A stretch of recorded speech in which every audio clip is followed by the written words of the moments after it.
माझी आई मला, कारण बाबा ऑफिसला जायचे तेव्हा मला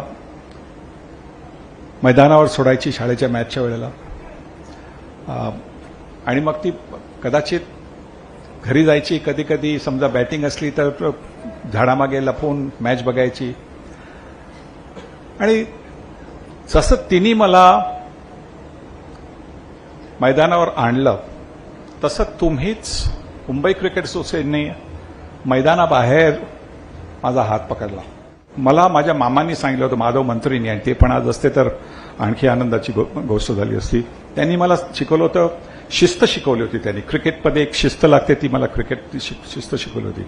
त्यांनी मला सांगितलं, त्यांच्या घरी त्यांच्या कपाटाच्या खणामध्ये एवढ्या टोप्या होत्या, आणि मी एकदा म्हटलं की ही टोपी घेऊ का म्हणून, एवढ्या टोप्या तुमच्याकडे. त्यांनी सांगितलं, नाही, ही मी अर्न केली आहे, मी माझ्या घामाने मिळवली आहे. तू जेव्हा घामाने मिळवशील ती टोपी तू घालशील तेव्हा तुला आणखी म्हणजे छान वाटेल. आणि एक्झॅक्टली ते झालं.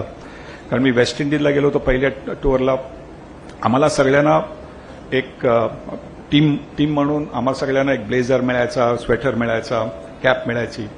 पण ती कॅप मी जोपर्यंत टेस्टमध्ये खेळलो नाही तोपर्यंत, आधी काही मॅचेस खेळलो होतो, पण जोपर्यंत मी भारतासाठी टेस्ट मॅच नाही खेळलो तोपर्यंत मी ती कॅप नाही घातली. नुसती सफेद टोपी घालत होतो, पण ती कॅप नाही घातली. कारण मला माझ्या मामांनी मला एक सांगितलं होतं की नाही, तू ती खेळल्याशिवाय तू कॅप वापरू शकत नाहीस.